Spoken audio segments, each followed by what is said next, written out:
Assalamualaikum, selamat datang kembali di Guru Gembel Channel. Pesantren itu tidak berasal dari tradisi Islam, tetapi DNA-nya justru diambil dari tradisi Hindu dan Buddha, yang kemudian ketika dia masuk ke Nusantara kuno, kemudian bercampur baur, berasimilasi dan berakulturasi, kemudian mengalami pelokalan, dan kemudian namanya berubah menjadi Padepokan, dan tak lama setelah itu ketika Islam masuk, Islam menggunakan lembaga ini untuk syiar ajaran agama Islam. Jadi sebenarnya pesantren itu jangan kita anggap sebagai tradisi atau lembaga yang sakral yang berasal dari Islam dan dilabeli oleh Islam dan seterusnya, ya nggak seperti itu. Kita harus memahami bahwa pesantren itu adalah bagian dari produk kebudayaan manusia untuk merespon tantangan zamannya, zaman pada ketika dia ada dan dilahirkan. Nah, karena itu maka saya itu menjadi terheran-heran ketika banyak sekali orang-orang Islam yang mencoba untuk mempertahankan tradisi pesantren mengatasnamakan Islam. Padahal itu bisa aja kita sikapi sebagai warisan leluhur kita. Kita bisa aja anggap itu adalah sebagai sistem kebudayaan nenek moyang kita dan seterusnya. Dan karena itu tuh tidak sakral, apalagi dikait-kaitkan dengan unsur-unsur keagamaan yang sakral. Sebab kalau memang demikian pada akhirnya, maka itu akan menjadi penistaan. Penistaan terhadap ajaran agama Hindu karena pesantren diklaim sebagai Islam, kemudian penistaan terhadap ajaran agama Islam karena itu dianggap sebagai bagian dari tradisi Islam. Dan kemudian ini juga menistakan semangat pembaharuan yang justru diperjuangkan dan menjadi awal mula warna dari pesantren. Kan pesantren itu sebenarnya adalah lembaga yang mengadaptasikan tuntutan zaman gitu. Ketika sekarang dikritik kok malah banyak yang tidak mau beradaptasi, justru malah membela diri dengan kesakralan nilai-nilai ajaran agama Islam gitu. Nah, ini kan sebenarnya agak keliru Baraya. Makanya di sini saya ingin menjelaskan beberapa pernyataan dari para ilmuwan ya. Ini untuk menegaskan aja Baraya. Kalau Baraya baca buku Atlas Wali Songo karya Agus Sunyoto, seorang sejarawan yang menjadi kesayangan warga Nahdiyin, beliau itu mengatakan bahwa pesantren adalah hasil gubahan Wali Songo, hasil timpa teks dalam tanda kutip ya, dari tradisi Hinduisme Nusantara kuno. Pesantren itu dulunya namanya adalah Padepokan. Begitu, itu menurut Pak Agus Sunyoto. Kemudian Baraya bisa cek juga seorang ilmuwan namanya Manfred Zemek. Beliau itu dalam bukunya Pesantren dan Perubahan Sosial itu mengatakan bahwa tradisi pesantren secara kelembagaan adalah tradisi yang sudah ada jauh sebelum Islam masuk ke Nusantara dan telah juga digunakan sejak zaman Hindu dan Buddha. Nah, kelembagaan itu tuh sudah ada sejak zaman Hindu dan Buddha. Kemudian Baraya cek buku Pesantren, Madrasah, dan Sekolah karya Pak Karel Stenbring. Beliau itu mengatakan bahwa bentuk pengajaran pesantren itu menyerupai asram dalam tradisi Hindu. Bahkan struktur hierarkinya pun itu sama. Kemudian Cliff Folgert, antropologi kesayangan bangsa Indonesia, itu juga dalam bukunya Agama Jawa itu menulis bahwa pesantren adalah kelanjutan Hindu.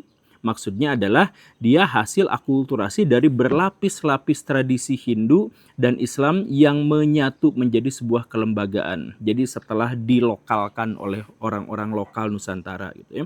Kemudian ada, nah ini tokoh yang cukup terkemuka, Martin van Bruinesens. Nah, beliau itu beliau nulisnya banyak sekali artikel, tetapi salah satu artikelnya Kitab Kuning dan Pesantren, beliau tuh bilang bahwa pesantren itu adalah hasil akulturasi panjang dan berlapis antar pengaruh kelembagaan Hindu dengan sistem pengajaran Islam. Jadi holakohnya jelas dari tradisi Timur Tengah, demikian pun dengan materi-materinya dari Timur Tengah, tetapi asramnya, hierarkinya, struktur kekuasaannya itu adalah berasal dari pengaruh Hindu Buddha. Kemudian yang nomor 6, ada buku yang judulnya adalah Bilik-Bilik Pesantren, sebuah potret perjalanan. Ini terkenal sekali bukunya ya, karena Nurholis Majid. Beliau itu mengatakan bahwa pesantren itu adalah lembaga yang paling pribumi, si paling indigenus gitu ya. Ini kata beliau, istilah beliau gitu ya. Karena pesantren itu jauh lebih awal daripada kehadiran Islam dan bertahan terus-terusan dari zaman ke zaman. Jadi maksudnya itu adalah produk lokal, Hindu-Buddha, kemudian dilokalkan ketika Islam datang, baru kemudian Islam itu menggunakan label pesantren untuk lembaga pendidikan dan seterusnya begitu ya. Jadi bukan dari Arab pesantren itu menurut Pak Nurholis Majid. Kemudian, nah tokoh yang sangat menjadi kontroversi, tetapi buku-bukunya selalu dipakai, itu Snokur Gronje. Dalam bukunya The Aceher, beliau mengidentifikasi bahwa satu, soal murid tinggal bersama guru, kemudian hubungan guru dan murid bersifat pengabdian, kemudian adanya kompleks aktivitas yang relatif terpisah dari masyarakat umum, dan kemudian guru memiliki otoritas spiritual sekaligus sosial, fix ini didapat dari tradisi Hindu, bukan berasal dari tradisi Islam. Begitu. Dan kemudian ada lagi seorang sejarawan yang ya saya sangat suka dengan buku-bukunya karena ringkas ya, Pak Abudin Nata. Pak Abudin Nata menulis dalam bukunya Sejarah Pertumbuhan dan Perkembangan Lembaga-Lembaga Pendidikan di Indonesia, Pendidikan Islam di Indonesia, beliau mengatakan sistem pondok pesantren merupakan semacam pengalihan bentuk dari sistem pendidikan keagamaan yang sebelumnya digunakan oleh orang-orang Hindu di Nusantara untuk mendidik calon-calon pendeta dan penyebar ajaran agama Hindu. Nah, jadi lembaga pesantren itu dulunya adalah milik orang-orang Hindu untuk mendidik para mubalignya. Kurang lebih seperti itu. Ada banyak lagi sebenarnya sumber-sumber dan referensi yang bisa kita gunakan, tetapi intinya adalah bahwa kebanyakan arus utama sejarawan mengatakan bahwa pesantren itu sebenarnya tidak sepenuhnya berasal dari tradisi Islam, tetapi dia berasal dari tradisi Hindu-Buddha yang dilokalkan di Nusantara dan kemudian memiliki ciri khas tertentu, dan kemudian dia digunakan oleh orang-orang Islam untuk menyebarkan ajaran agamanya. Nah, sebenarnya saya katakan di sini tuh pertama, saya tidak menganggap berarti kalau dari Hindu jelek gitu, atau kalau dari Nusantara jelek gitu. Bukan, dalam hal ini saya itu ingin menekankan bahwa pesantren itu tidak memiliki kesakralan dalam ajaran agama Islam. Jadi kalau dia dikritik, kalau dia misalkan dikoreksi, kalau dia dievaluasi, maka itu tuh bukan kritik terhadap Islam, itu tuh bukan kritik terhadap agama, dan itu tuh sama sekali tidak berdosa. Karena ini adalah produk buatan manusia yang beradaptasi selama berabad-abad, yang digunakan oleh orang-orang di Indonesia untuk menyebarkan kebaikan. Nah, karena itu maka pertanyaan saya adalah balik lagi yang tadi, kalau dia adalah produk kebudayaan manusia dan dia sebenarnya adalah hasil adaptasi, lalu kenapa sekarang dianggap sebagai bagian dari agama yang tidak boleh beradaptasi, sehingga setiap ada kritik dan evaluasi justru malah dituding sebagai penyesatan. Nah, itu pertanyaan saya tuh. Bahkan kalau saya berpikirnya agak liar-liar gitu dan penuh imajinasi yang nakal-nakal, sebenarnya saya tuh sempat kepikiran untuk menciptakan cocokologi. Semakin banyak pengaruh pesantren di satu wilayah, wilayah yang dimaksud itu bukan semakin dekat kepada Islam, tapi justru semakin dekat kepada India dan Hindu. Coba misalkan, ini mah pikiran nakal ya. Di Indonesia, provinsi mana yang paling banyak pesantrennya? Jawa Timur. Tapi kalau kita lihat bahwa Jawa Timur itu bahkan lebih mirip India daripada Bali. Misal ya, contohnya, di Jatim itu ada gus-gusan. Dan ternyata di India juga ada, namanya itu adalah parampara, di mana ada tokoh spiritual, tokoh suci, memiliki perguruan, memiliki padepokan, yang kalau dia punya anak, maka si anaknya itu juga dianggap suci, memiliki privilege, diutamakan karena dia akan mewarisi status dan otoritas spiritual dari ayahnya. Kan kayak gitu, gus-gusan itu kan seperti itu gitu ya. Jadi mau dia nakal, mau dia nggak nakal, mau dia soleh atau tidak soleh, tetap dia akan mendapatkan penghargaan karena ayahnya adalah seorang pemilik pondok pesantren atau pemilik dari lembaga spiritual. Begitu kan? Nah, itu di India ada, di Jawa Timur juga banyak yang seperti itu. Kemudian fenomena adab. Jadi kalau orang-orang Islam beradab itu adalah adabnya itu setara gitu. Jadi guru beradab pada santrinya, santri beradab pada gurunya. Nah, kalau yang di India itu tuh tidak setara. Jadi gurunya begini, nah kakinya dipijitin, diciumin sama muridnya, tangannya diciumin, dipijitin sama santrinya. Jadi adabnya itu adalah adab feodalistik. Nah, itu di India tuh kejadian seperti itu. Nah, di Indonesia juga yang pesantren itu juga seperti itu. Kalau dalam tradisi Islam, gurunya lah yang sebenarnya harus berhikmat kepada murid-muridnya. Karena guru itu tidak mulia tanpa ilmu. Kalau di kita kan sebaliknya. Jadi guru itu adalah sumber dari ilmu. Nah, ini kan kebalik gitu ya. Nah, kalau tradisi Islam di sana begitu, tradisi India di situ begitu, kok lebih mirip tradisi India gitu ya. Kemudian kita juga bisa mengecek bahkan hal yang simpel lah. Di Jawa Timur itu terkenal dengan son horeg, ternyata di India juga emang dikenal dengan son horegnya gitu. Walaupun bahasanya beda gitu ya. Tapi kok sama-sama son horeg gitu. Dan di sana itu adalah untuk ritual tertentu sebenarnya, untuk memuja Dewa Ganesha dan seterusnya gitu ya. Nah, bahkan kalau Baraya mau ngecek misalkan Habib-habib yang begitu dipuja di Jawa Timur itu juga ternyata berasal dari India. Jadi Habib-habib itu kan tidak berasal dari Yaman tapi dari India menurut tes DNA. Nah, balik lagi dalam hal ini mah cocokologi ya. Kok jadi yang semakin dekat dengan pesantren justru semakin dekat dengan keindiaan, bukan dengan keislaman. Oh, jangan-jangan memang berasal dari sana gitu. Seperti itu. Ya, tapi apapun itu, sekali lagi ya, saya tuh ingin menjelaskan kepada Baraya bahwa pesantren itu nggak sakral. Dan kalau disakralkan justru akan menghancurkan peradaban. Nah, kenapa seperti itu? Saya jelaskan ini 10 argumentasi saya. Kalau ada di antara Baraya yang mau berargumentasi di kolom komentar, silahkan ya. Kalau pesantren itu pada akhirnya disakralkan, dianggap sebagai bukan produk kebudayaan tapi bagian dari Islam yang tidak boleh dikritik, maka masalahnya nomor 1, pendidikan anak-anak itu akan menjadi hancur. Karena anak-anak yang punya masa depan, hidup di masa depan, tapi justru harus belajar tentang masa lalu, dengan cara masa lalu, dengan pendekatan masa lalu. Duduk dengar dia mengelilingi guru yang sedang menghafalkan sesuatu dan memberikan hafalan. Itu kan produk lama. Itu kan adalah cara belajar di zaman dulu. Di zaman dulu pendekatan hafalan itu bagus. Karena apa? Karena teks sedikit. Buku-buku hampir tidak ada. Jadi untuk mendapatkan pengetahuan orang harus menghafalnya. Jadi di masa lalu, di abad pertengahan di Nusantara itu bagus. Tapi ketika di zaman sekarang itu udah ketinggalan zaman. Dipakai juga. Padahal yang dihafalkannya juga ternyata adalah perkataan-perkataan, fatwa-fatwa, pendapat-pendapat dari ulama-ulama yang zaman dulu juga. Padahal anak-anak harus hidup di masa depan. Anak-anak mendapatkan tantangan masa depan. Tapi justru ketika masuk ke dalam pesantren dan pesantren itu tidak mau beradaptasi, justru malah disakralkan, maka dia harus belajar tentang masa lalu dengan pendekatan masa lalu, dengan metode-metode masa lalu. Maka si anak itu justru akan dihancurkan masa depannya. Begitu kan? Nah, ini adalah masalah yang pertama. Kemudian masalah yang kedua, agama Islamnya jadi ikut dipermalukan. Kenapa? Karena misalkan gini, kan pesantren itu produk kebudayaan. Dia berasal, DNA-nya itu dari masyarakat Hindu-Buddha atau lokal Nusantara. Begitu kan? Nah, kalau misalkan di situ ada penyimpangan, ada penyelewengan, dan kita mengetahui ya di pesantren itu ada data juga yang cukup signifikan.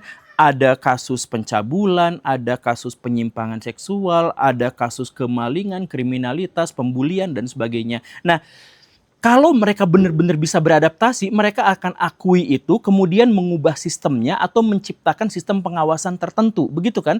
Tapi karena dia justru dilabeli oleh Islam yang disakralkan, maka dalam Islam begini kok, dalam Islam. Jadi dibelain. Baraya kemarin kan tahu kan, tahun lalu bulan Oktober itu ada kejadian yang berhubungan dengan pesantren, bukannya minta maaf, malah mereka yang menggeruduk bahkan ngeboikot lembaga-lembaga media, kemudian ngeboikot saya dan sebagainya. Dan akhirnya apa? Dan akhirnya nama Islam yang tercemar. Oh, ternyata di Islam tuh ada pelecehan diperbolehkan, ada penyimpangan diperbolehkan. Itu buktinya ketika ada kejadian kayak gitu justru malah dibelain. Kan Islam yang akhirnya jadi rusak, Baraya, kalau memang seperti ini terus. Makanya saya tuh harus menekankan bagaimana caranya. Saya tuh nggak anti pesantren, saya tuh ngajak mereka untuk mendesakralisasi agar mereka bisa beradaptasi terhadap perkembangan zaman. Toh Baraya cek lihat, ada nggak pesantren-pesantren yang melahirkan juara-juara olimpiade gitu? Ada nggak di antara mereka yang santri-santrinya jadi pemimpin atau pendiri startup gitu? Ada, tapi mereka semua adalah yang berhasil beradaptasi terhadap perkembangan zaman. Sedangkan mereka yang menolak perkembangan zaman, ya udah, susah sekali untuk berkembang, kan begitu. Jadi sesimpel itu tapi susahnya luar biasa karena justru malah dilabeli dengan sesuatu yang sakral. Kemudian yang ketiga, masalah berikutnya kalau pesantren itu disakralkan, itu adalah masa depan bangsa itu terancam. Ya bayangkan saja Baraya, kan pendidikan itu adalah sarana untuk mengubah manusia tidak bisa, tidak mampu menjadi mampu, tidak ahli menjadi ahli, tidak hebat menjadi hebat. Dan pendidikan itu diarahkan sasarannya secara umum dan utama diprioritaskan itu adalah anak-anak muda, anak-anak bocil untuk bisa menata masa depannya. Nah, kalau justru di dunia pendidikan mereka malah diajarkan tentang masa lalu, masa depan bangsa tuh bakal kayak gimana? Mereka nggak akan ngerti tentang energi alternatif, mereka akan kebingungan tentang AI dan komputer super, mereka akan kebingungan tentang Android, mereka malah fokus apa hukumnya bikin Android, apa hukumnya untuk menggunakan AI, mereka malah kelimpungan di situ. Bahkan sekarang ada fakta yang cukup menakutkan di mana orang-orang pesantren itu adalah orang-orang yang menggaungkan belajar kok dari Google. Nah, bahkan level Google aja mereka tolak gitu. Apalagi teknologi yang jauh lebih ngeri daripada itu. Sekarang udah ada Gemini, udah ada ChatGPT dan sebagainya, mereka masih kamu mah ngajinya kurang jauh, harusnya ngajinya di sini, ulamanya bersana dan sebagainya. Kan begitu dan akhirnya ya ketinggalan Baraya, itu yang ketiga yang akhirnya merusak bangsa Indonesia ke depan. Kalau dipertahankan. Kemudian yang keempat masalahnya itu adalah rawan menghasilkan kejahatan yang dianggap baik karena dilabeli Islam. Kan banyak itu hal-hal jahat, hal-hal buruk, tapi setelah dilabeli Islam jadi dimaklum.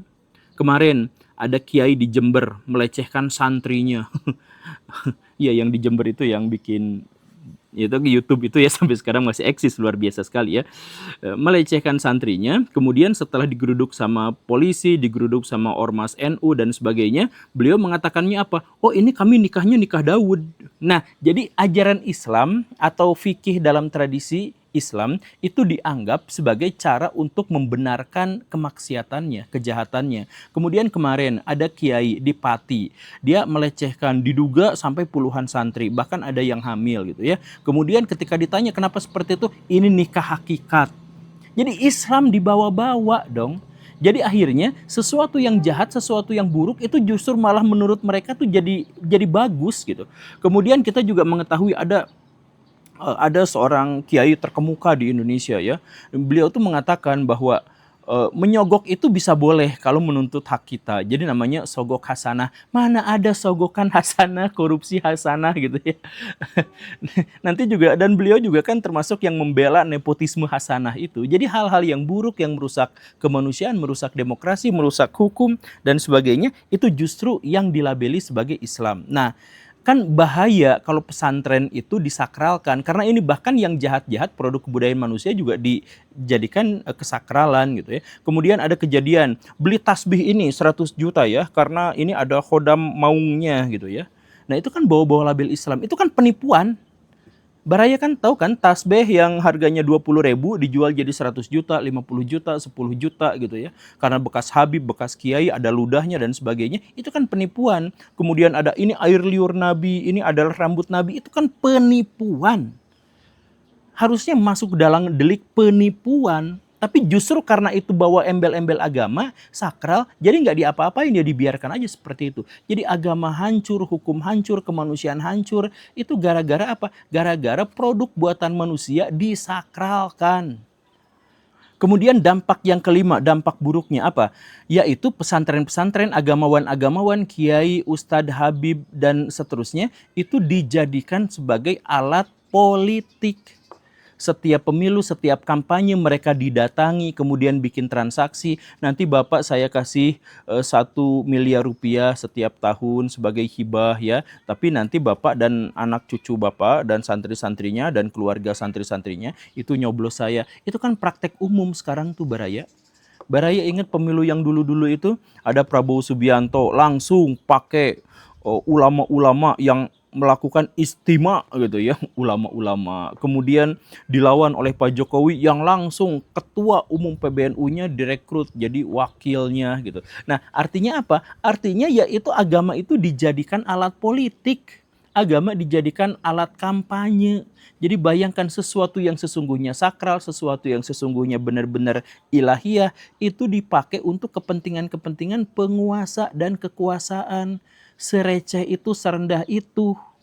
Kenapa sih nggak ada yang mengatakan itu tuh penistaan agama? Kan itu the real penistaan agama.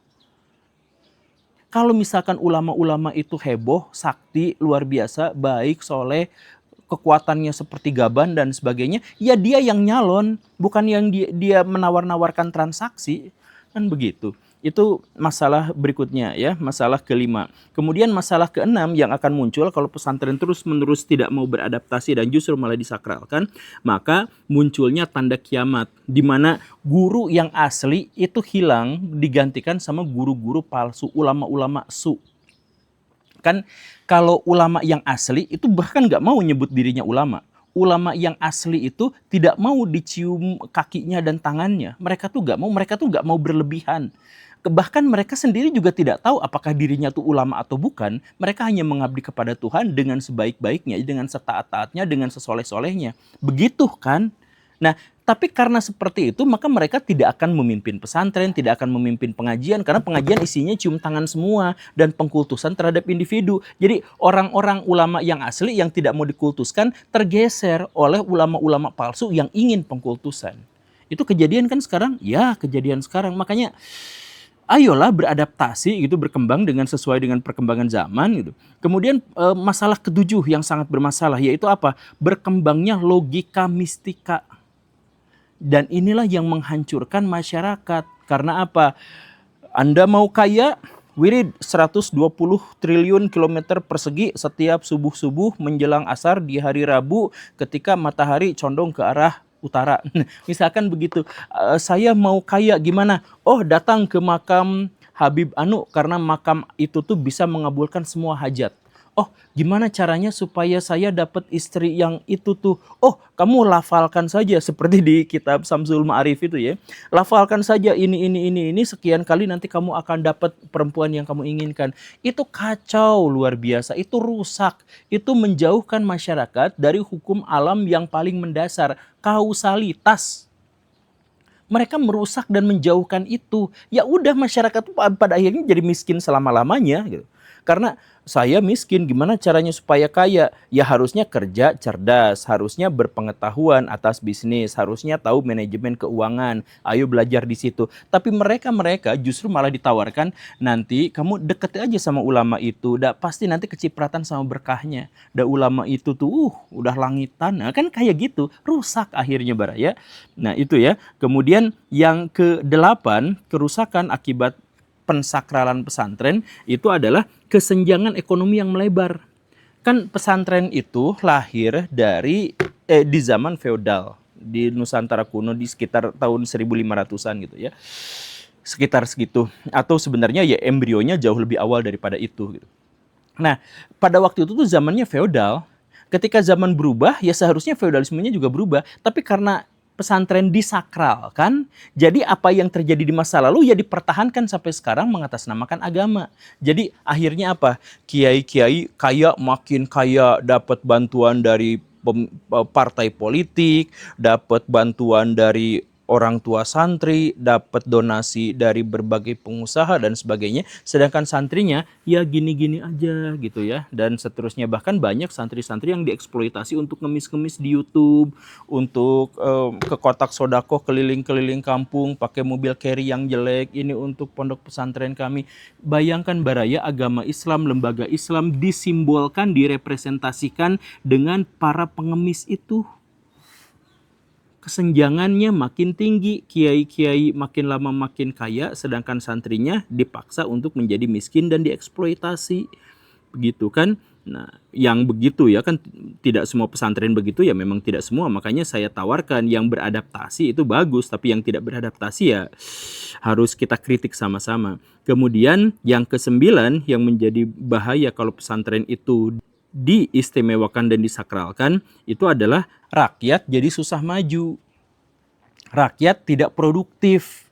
Jadi mau bikin mobil listrik, oh susah. Mau bikin motor listrik, oh susah.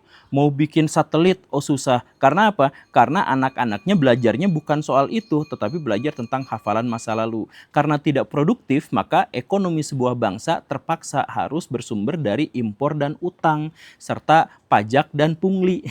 Kan begitu kan? Nah, jadi ini sangat-sangat berbahaya, Baraya. Coba kalau misalkan di pesantren-pesantren, saya tuh punya teman yang ngelola pesantren, dan pesantren yang dia kelola itu basisnya AI. Jadi anak-anak dipekerjakan di sana, jadi anak-anak gratis, nggak usah bayar, tapi mereka dipekerjakan sebagai engineering AI, dibikin semuanya di situ, kemudian bikin produk yang namanya Kiai. Ki AI gitu, yang seperti itu. Nah itu kan sebenarnya bagus, itu pesantren yang bisa beradaptasi dan itu akan membangun ekonomi masyarakat. Sedangkan yang tidak mau beradaptasi itu udah memasyarakat miskin, malah dimintain sumbangan, beli dagang kalender, pasang iklan di YouTube. Pasang iklan di YouTube itu bisa, mampu, tapi untuk membangun startup nggak mampu. Segitunya. Nah, itu masalahnya ya. Kemudian masalah yang ke-10 itu anak-anak muda akhirnya menjadi jauh dari agama. Sekarang agama itu atau simbol-simbol agama itu dilecehkan, Baraya. Coba di TikTok lihat itu betapa banyak konten-konten agama yang dipermalukan. Bahkan ada animasi yang ngajak orang untuk dekat dengan Tuhan, itu juga dipermalukan sekarang. Ya karena apa? Ya karena memang caranya memalukan. Itu dari zaman dulu, abad ke sana itu relevan di zaman dulu, tetapi di zaman sekarang bukannya beradaptasi, malah mereka mengikuti hawa nafsu mereka untuk mempertahankan ego. Dan ya akhirnya seperti itu. Sekali lagi saya ngajak di sini Baraya itu untuk mengembangkan pesantren, mengajak mereka lembaga itu untuk beradaptasi, bukan untuk menghujat dan mencaci maki mereka gitu. Jangan sampai ketika ada upaya untuk merubah malah diancam, saya gorok lehernya. Jangan sampai seperti itu gitu kan, karena itu jauh dari Islam, jauh dari semangat pesantren, jauh dari keagamaan, bahkan jauh dari akar pesantren yaitu Hindu Buddha, itu juga jauh banget kan yang seperti itu. Makanya Baraya dengarkan perkataan dari seorang ustadz yang namanya itu adalah Ustadz Gembul. Siapapun yang tidak berani mengubah pola pikirnya, maka dia tidak akan mampu membangun apapun. Terima kasih karena sudah menyimak. Saya Guru Gembul. Pamit. Assalamualaikum warahmatullahi wabarakatuh.